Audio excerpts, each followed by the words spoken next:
nitumie ujana wangu. Au yawezekana ni mzazi tu kama mimi, ukasema basi kwa sababu ni kijana wacha niutumie, bado nina muda mwingi. Lakini yawezekana umebakiza siku 2. Yawezekana hii mkutano imekuja sio kwa ajili ya watu wote hao wote wanaokusanyika, ila ni kwa sababu ya mwanamke mmoja ambaye hajatengeneza njia zake na Bwana. Ila yawezekana ni kwa ajili ya mwanaume mmoja ambaye hajatengeneza uhusiano wake na Mungu. Bwana akaamua kuahirisha mambo mengine, akaitisha mkutano kama huu, anene na moyo wa mtu mmoja ili aweze kuiokoa isiende jehanamu, ili aweze kuiokoa isiende motoni, atengeneze mambo yake, atengeneze uhusiano wake na Mungu. Bwana akasema sio vyema aweze angamia bila kuonana nami, aweze angamia bila kupata ujumbe wangu. Ngoja nilete ujumbe juu yake, ngoja nilete habari juu yake, ngoja nipashe habari juu yake, atengeneze mahusiano yake na mimi. Bwana Yesu asifiwe sana. Amen. Yule mwanamke akabadilika. Samaria nzima, hata wanaume wa ile kijiji walishangaa, kwa sababu walizoea kwenda kumfuata na kupoteza muda na yeye na kumaliza haja zao huko. Wanashangaa na mwendeo huo mwanamke, anamwambia wewe, haujajua nimekutana na nani? Kuna mtu mmoja nimekutana naye. Uwezi amini mwili wangu sasa hivi hauna shauku na kila ina uasi. Nini kimetokea wewe mwanamke? Akasema kuna nabii nimekutana naye. Ni nani ambaye anatamani kukutana naye? Inawezekana hata muda mwingine usiku haulali wewe kulala kwako ndio mateso. Unaota unazini, unaota huku unafanya uchawi, unaota unakimbizwa na nyoka, unaota nyoka limekuzunguka. Kuna mmoja anaitwa Kristo Yesu, aweza kutengeneza usalama wa maisha yako, aweza kutengeneza uhusiano wako na Mungu, aweza kurejesha kilichopotea. Uasi uliofanyika bustani ya Eden imeoshwa na damu ya Yesu iliyomwagika msalabani. Amen. Bwana Yesu asifiwe. Amen.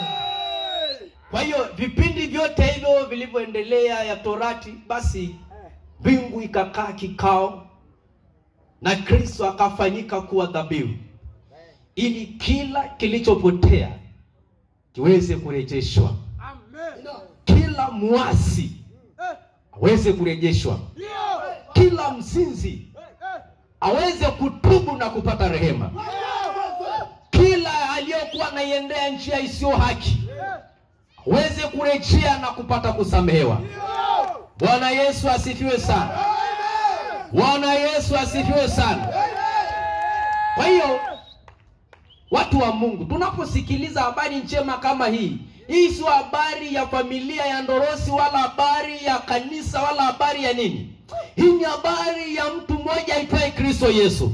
Ni habari iletayo wokovu, ni habari iletayo amani, ni habari inayoweza kukuepusha na jehanamu, ni habari inaweza kukuepusha na janga la ukimwi. Kuna watu wengine ambao wanakutana na magonjwa kwa sababu ya uasi, mpaka magonjwa mengine yamekuwa ni yasiyokuwa na majina. Siku moja nilikuwa naambia watu, nikamwambia ukimwi ni aibu, kwa sababu unapoingia ndani ya Kristo una namna nyingine ya kuweza kukutana na ukimwi. Lakini mtu anakutana na magonjwa mpaka yasiyokuwa na majina ni kwa sababu ya roho ya uasi. Lakini unapokimbia roho ya uasi, yupo aliyoshinda mauti ya msalaba. Anaweza rejesha kilichopotea, anaweza kurejesha kilichoasi, anaweza kutakasa kilichoua, anaweza kutakasa kilicho najisi, anaweza kukifanya kuwa kitakatifu na kikawa ni silaha njema tena, bila kujali umefanya dhambi ya namna gani.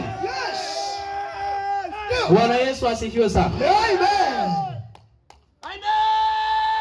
Bwana Yesu asifiwe sana. Amen. Kama unanisikia mpaka kule, hebu punga mkono wako uweze kumpatia Bwana makofi.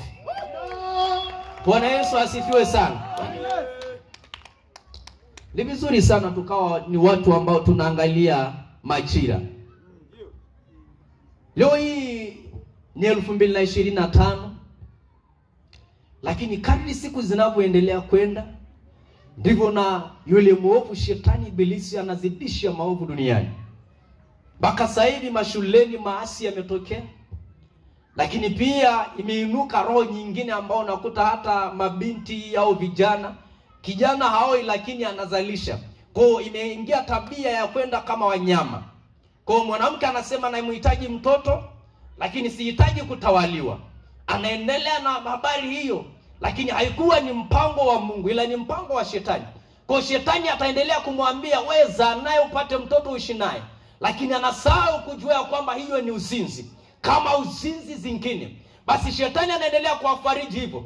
Alafu ikatokea kitu kama hichi. Mtu sasa hivi anatafuta tu mahali kanisa la kwenda kuzikwa. Watumishi wa Mungu, wa mama na wadada, wa kaka na wa baba, nisikilizeni vizuri. Hatutafuti mahali pa kuzikwa. Tunachotafuta ni mbingu ya Kristo Yesu. Hatutafuti mahali pa kwenda kuzikwa. Hatutafuti mahali pa kufarijiwa, ya kuambia kwamba Bwana atailaza mwili wa marehemu mahali pema peponi. Hapana, apandacho mtu ndicho atakachovuna. Ukipanda uzinzi, utavuna uzinzi. Ukipanda usengenyaji, utavuna usengenyaji. Ukipanda uchawi, utavuna uchawi. Ukipanda ukahaba, utavuna ukahaba. Ni lazima upande mema ndio ukavune mema, sio faraja ya kufarijiwa kwa marehemu. Hapana.